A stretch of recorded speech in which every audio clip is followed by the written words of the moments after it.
Lacy Tolar is one of the founders with her husband Daniel on Rescue One Ministries, and they actually work in rescue. So she's going to share from their standpoint what they're seeing that can help you when you see these possible potential victims in your everyday dealings with this issue. Thanks, Liz.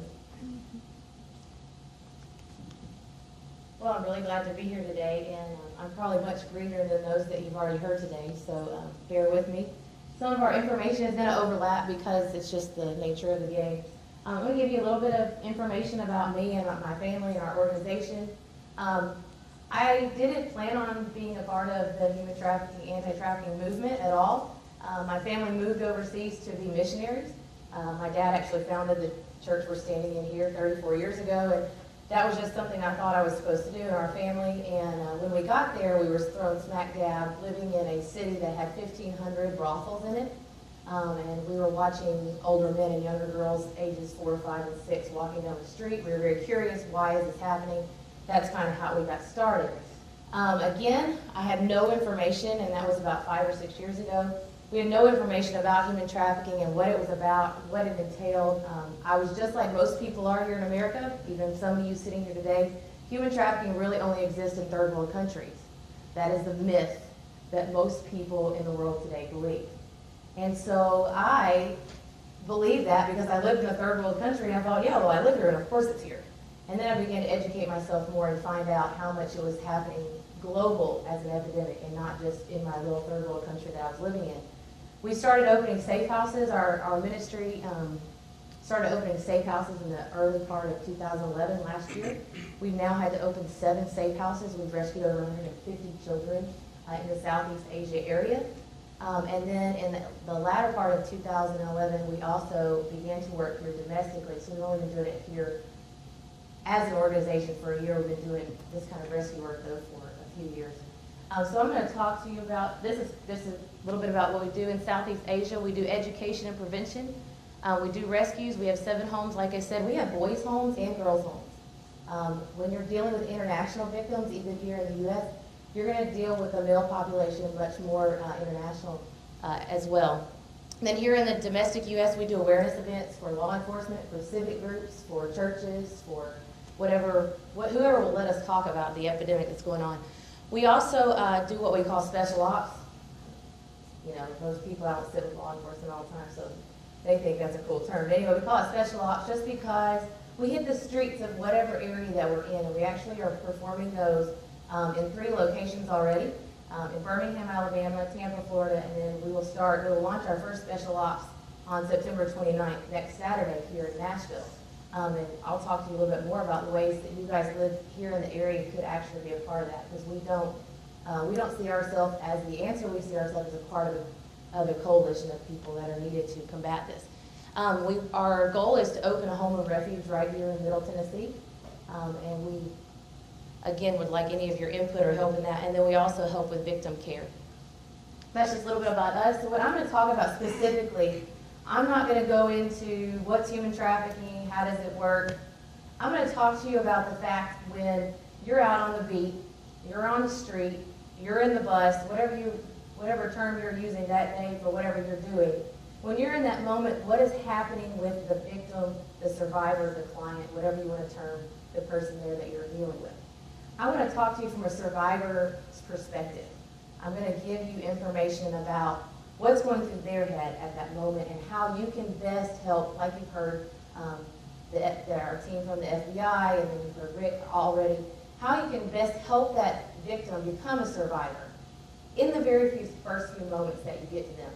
So these are some of the issues that you're gonna understand. These are both international and domestic issues.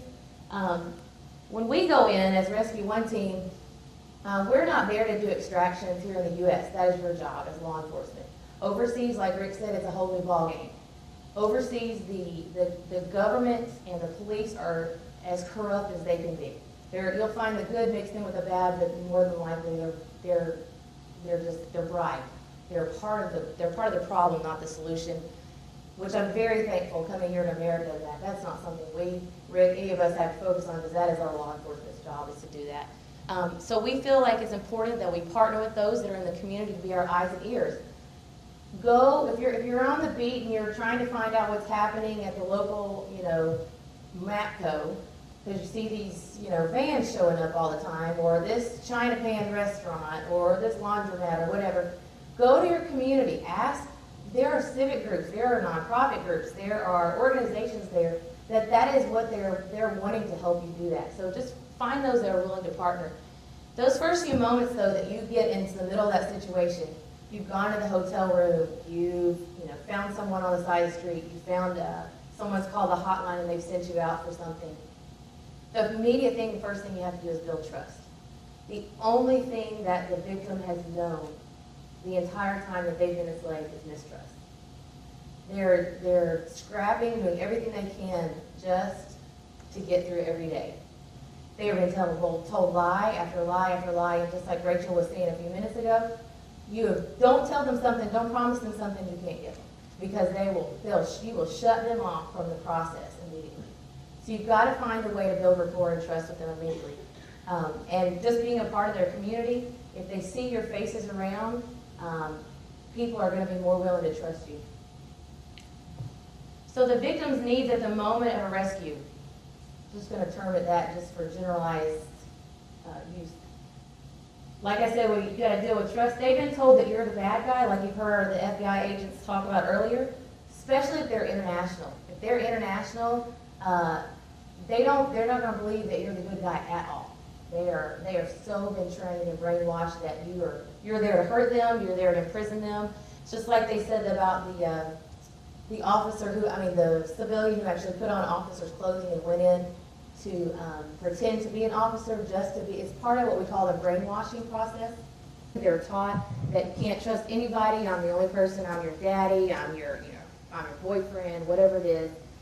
I'm the only person you can trust. Everybody out there in the world is out to get you. They come from vulnerable situations.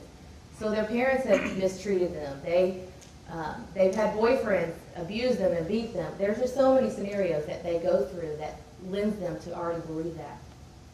Be sensitive. You need to have sensitivity in that first few moments when you're coming up against them. Like Agent Fogarty said, you can't bombard them with 100 million questions at that moment. Where have you been? Where are you coming from? Where are you going? Who brought you here? How'd you get here? At that moment, the first thing they need to know is, we're taking you. Would you like to have a safe place to go? Find ways to get your answers without asking them directly in the face because you have a badge on. You scare me. You have a badge on. I'm scared of you. That's just their first initial reaction. The biggest thing, and which is why you're here today, is you've got to understand the trafficking culture. You understand the trafficking culture, then you understand what the victim at that moment is feeling, what they're going through, what's going through their head. Don't leave today and say, oh, okay, I got certified on human trafficking, and walk away and leave it at that. Continue to keep up the education. Like Rick said, our business, I'm learning new words from you, Rick, today. Our business is ever changing every day. These traffickers and Johns and pimps, they change every day, just like the world around them does. And they adapt very easily. So they figured out ways on Backpage and Craigslist and other things like that. Then they get busted and they go back and they figure out new ways to get around it. So don't stop today after that. Understanding the traffickers and the pimps' tactics, I think that I'm not going to go over that just because he talked about that in the last session. They'll beat them though. They're brainwashing. They'll use fear and abuse. Something you need to know that they are experiencing, that victim is probably experiencing right there at that moment, is something that we would consider like post-traumatic stress disorder or Stockholm syndrome. Those two things are coming about, and you guys have been in situations where anyone who's kept in captivity as a victim can experience those two mental types of breakdowns at that moment. So you have to understand at that moment that's what they're thinking. They're thinking, I'm safer with this guy, and you're thinking you could just run away.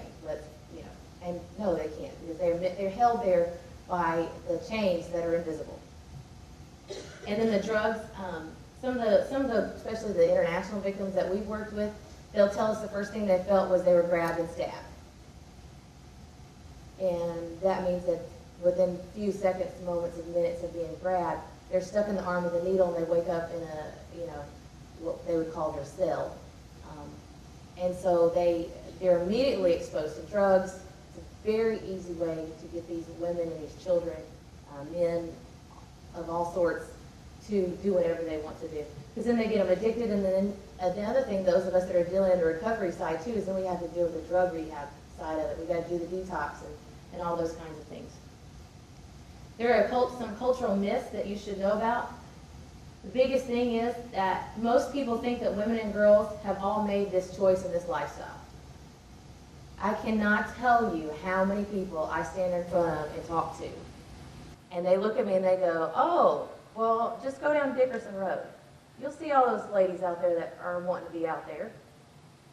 Our percentages are extremely high of women who are out there that are not choosing to be out there. If someone is controlling them to be on that corner, they're not choosing to be there. So we're choosing to see them as that we are, and we're trying to reterm it, and I love Yvonne, and sometimes we talk about this, how we need to reterm this industry. So we call them the prostituted. They are not prostitutes. A prostitute is someone who is fully 100% has a choice to stand on the side of the road and do exactly what he or she wants to do. Most of the people you're going to come into contact with are being prostituted in some form or fashion, and they're going to be made to think it was their choice to stand there. Again, I already said that it only happens in third world countries. One of the biggest things is most of all not women and girls and the victims that we're talking about, they think that they've actually made this choice, and the lifestyle choices that they have chosen and their circumstances put them in the situation they're in, so they feel like they don't have another option out. So it is their choice, which is why it's hard to prosecute and all that you heard before, because then they're brainwashed into thinking they stood there for their own choice and their own purposes. But that's part of it. I'm going to give you these two examples. This is one of a survivor that we worked with. She was trafficked here in America at the age of 14. She ran away from home at the age of 14. In 72 hours, she was trafficked from her home to Birmingham, Alabama, where she worked the streets of Birmingham, Alabama for 2 decades. Yes, she became an adult, and yes, she had opportunity to leave, but at that point, she had no education. She had no way out. She had no other life to do. She knew nothing else. And who's going to help? What does she do if she leaves her trafficker or pimp in her situation? Where does she go? Her whole family, she's had to been abandoned by family. I mean, there's just so many circumstances. You have to understand at that moment when you're in that situation, this is what's going through their head. They don't know. So even if it's a 40 or 50-year-old woman, you know, we talk about children, and you're like, oh, children are most vulnerable. Yes, they're most vulnerable, but all of the women that you see on the side of the road were started as a 13 and 14-year-old girl. They didn't choose that at 13 and 14. My child can't go choose to have sex with somebody. I have a 15-year-old. She can't go choose to have sex tomorrow. She cannot go sell herself on the side of the road. Our law states that she's a minor. She can't have how in the world can somebody who doesn't have the rights to sign, I have to go to school and sign for her to go on a field trip. She can't make her choices on her own. So how in the world can that child make the choice to go stand on the street corner? So you have to think about that. Even though you may find a 40 or 50-year-old victim in a hotel one night after one of your stings, that's not where she started. You heard them talk about victims who have been in there only 12 months or 3 years. But I want to tell you, some of the women that I'm working with have been in the industry for decades. And they didn't start off as a 40-year-old woman. They started off as a 13, 14-year-old girl. And this is what she told me one day. She says, it took me 25 years to realize that I had actually been victimized because I chose to run away as a teenager. He, my pimp, a drug dealer, introduced me to more drugs until he found the one I liked. He told her that's the one you like the best. Again, throwing words out to make them think that they had chose this. The cruelest type of coercion, in my opinion, because the victim is trained to think that it's her fault. The police are out to get her because prostitution is illegal in most places. And no one will believe her anyway. This is coming from a victim who stood on the streets for 25 years. In our country, less than 4 hours from here in Nashville. So this isn't just something that's happened randomly. Another victim told me that this scenario, she said, when I first got in and the way that I thought I chose it is because if I hadn't worn that outfit or that skirt or that tank top, then I wouldn't have been raped that first time. Abuse doesn't happen to someone by their choice. We call it abuse for a reason. Abuse happens because someone overtakes someone and overpowers them and forces them to do something that they didn't initially choose to do. Now, do I think that women should go in skanky clothes walking down the street? Do I personally feel that that's something you shouldn't do? Absolutely. Do I think that it gives cause for any man to go jump her and do whatever he feels to her? Absolutely not. Because at that moment, he made a choice to invade her privacy and her territory and her body in a way that she did not ask for. No, she didn't invite you just because she wore slutty clothes. And so we're trying to retrain people's mental state of mind to understand that just because women have been marginalized in most countries around the world, our country is slowly bridging the gap, but in most places around the world that hasn't happened yet. So think about that when you're out there. Think about your rape victims. Think about the mentality of your rape victims and magnify that 100 times. And that's what you're getting when you're dealing with a trafficking victim at the moment of rescue. These are questions that law enforcement should ask victims. I asked survivors. I said, what would help? And I've asked other NGOs. I said, what would help law enforcement officers and workers know what to ask at the moment that they're trying to figure out, are you a victim of trafficking? So here's some of the questions. Are you safe to return to your pimp, boyfriend, drug dealer, whatever he's called? Most likely they're calling him their boyfriend. Are you safe if you go back to him? When's the last time he, she, they beat you? And these are easy questions to ask in an initial, because obviously if they've got bruises, you can say, when did you get that bruise? That happened yesterday? And that's a lot what Rachel does. Rachel does a lot of that victim assessment right on site. Do you want to be safe? Again, because again, we're talking about the law that's here in the state of Tennessee. You can't force someone to go to a safe house, but you ask them if they want to be safe, and then you say, okay, I have programs that we can get you in. How can I help you? Is there a safe family member that you can call? The reason I wrote, is there a safe family member? A lot of these victims have initially been trafficked within their own families. So make sure that you're asking them, is there a safe person in your life, family member, a friend, a relative that I can call, that we can call right now to get you help immediately? And always ask them this question, if I helped you get into a safe house or a program, would you go? Because I was even asking Rick this a few minutes ago, most all of our safe houses that we have, you go by choice. There's no mandate for them to go, which means they can walk away. If they're an adult, they can, what we say, walk away anytime they want, or they can run away if they're a juvenile or a minor. So make sure that they want to go. And then the biggest question, that because somebody like me or Rick is probably going to ask you these questions, would he come looking for you? That's a good question for us to know. If you've asked that question, if you've asked Jane here, you say, Jane, if you go to the safe house tonight, is he going to come look for you tonight? Because that's really good information for a director of a safe house to know. It's good information because maybe we can, when we're talking about changing these laws, maybe we can work within the laws to get something more effective for those victims. The first step to getting victims immediate help that they need, again, get a clear response of him or her wanting help. That helps those of us that come on the restoration end of it, helps us a lot with knowing that they wanted help and they chose this. Something that our organization is going to be helping with here in the Metro Middle Tennessee area is we're going to help provide law enforcement officers with immediate victim kits so that you can put those in your patrol cars. And those will be things like, and if you don't have them immediately and you say, hey, I want to do something today, go put your little bag together that has a washcloth, a few little travel-sized toiletries in it, maybe an extra oversized clothes. I mean, you go into a bus and you may find some girl in some lingerie and you don't want to parade her out in her lingerie. You just further victimized her at that moment. Just get you an extra large t-shirt. It'll cover anybody from big to small, and throw it in this bag or in some sweatpants.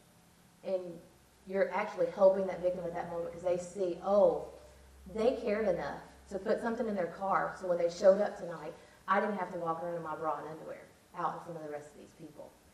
If you don't have it, dude, take your coat off, throw it over her, do something that gives her dignity back at that initial moment. That's our whole point today, is if you hear nothing else, when you're dealing with victims in their initial moment, if you hear nothing else I say, give her dignity back the first chance that you get. And that's why we feel like this victim kit in patrol cars is a very important thing. Bottled water, just different little things just to make her feel like, I care right now. I guarantee you're going to get a lot more information out of her at that moment.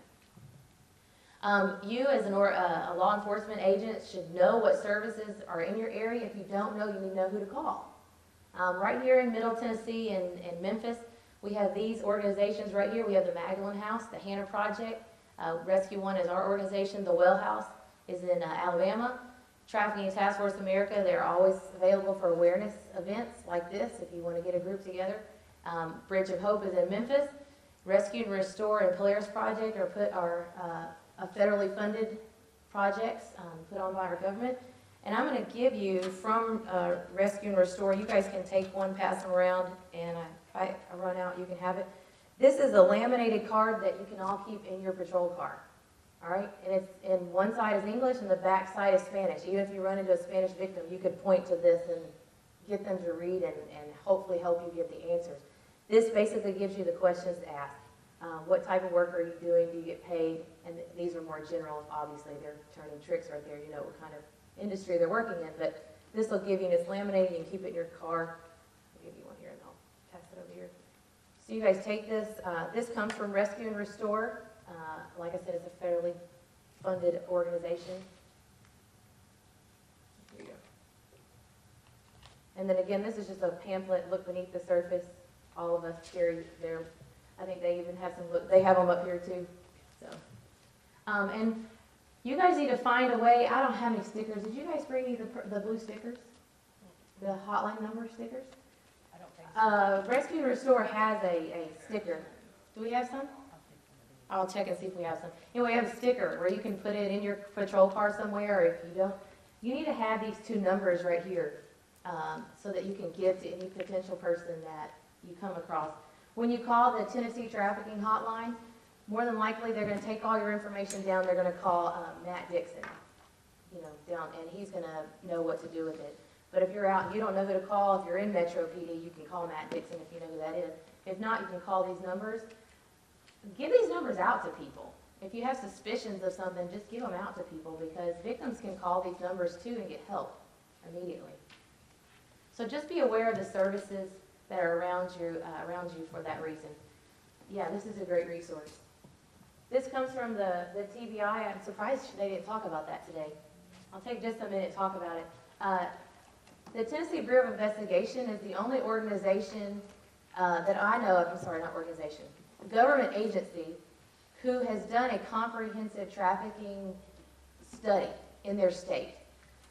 Be very proud to be a Tennessean when it comes to law enforcement and being on the front lines and trying to make headway in this. So if you can go to the TBI report, and it is at what, 80-something pages long? Yeah, they did a study, and it's 80 pages long. And he showed you some of the graphs from it, but it actually goes county by county, and it shows how many minor victims were found, how many adult victims were found. And believe it or not, I mean, the top 4 counties was Coffee County, Davidson County, Knox County, and Shelby County. Coffee County, I mean, how many of you guys know where Coffee County is? Just right down the street, 20 minutes. So what makes these areas, so go onto reports like that and find out. You can look in your area, and I saw Johnson City, I saw other places. You can go on and look in your specific area. But the Tennessee Bureau of Investigation, as far as I know, is the only agency who's done this comprehensive study in all 50 states in the U.S. And I'm very proud. When I stand and talk to people, I say I'm proud to be from Tennessee when it comes to anti-trafficking, law enforcement, and NGOs partnering together to actually make a difference in this, which is really, I'm really glad to be here today. But you guys can have this too. This is another resource. It's basically an identification and response card. We hand these out, Yvonne hands these out. You put these in your car, keep them. There's more up here. She's got more. We run out. So the last thing I want to just talk about is just collaboration. You can't do this alone, and we can't do this alone. It's as simple as that. You have, just like Rick was sharing earlier, you have your part to play in this. It's really cool when you come into something like this and you never talked before and they kind of say the same thing. So I was really appreciative of a lot of what Rick said and others because it is our heart. Our heart is not to have a turf war over anything. Our heart is to be part of the solution. So find those that you can work with and do that. So there's sometimes you might need protection. I'm gonna just talk about that last thing before I go. When we do special ops as Rescue 1 special ops teams, all this means is that we go into what we call hotspot areas of certain cities. When we go into hotspot areas, we don't go to make arrests. We go to be observant. And we go to, because we're a faith-based organization, we go to just minister the needs of the people that we come in contact with. So I can guarantee you, Daniel, my husband, has direct contact, has Matt Dixon's cell phone number because Daniel has been working with Matt Dixon on a case just because our organization was observant in a situation. We were able to help track a victim from one location to the next, just because we happened to be at the right place at the right time. So one of the things that we're asking for you guys to consider, anyone, if you have your buddies or anybody that you know that might want to be involved, we don't ever go on those, what we call street outreaches or special ops without a police officer. You don't need to be in your uniform on duty, but somebody who would volunteer an hour once a month or twice a month to go on Dickerson Road or downtown Nashville. We have undercover officers that go with us in Birmingham, and they just basically take their whatever day off they have, and they come spend lunch with us or whatever time it is that we go out there and they walk the streets, and they help keep us safe. And then they're there to also help if we come across somebody that needs law enforcement services that we don't provide, because that's not our job.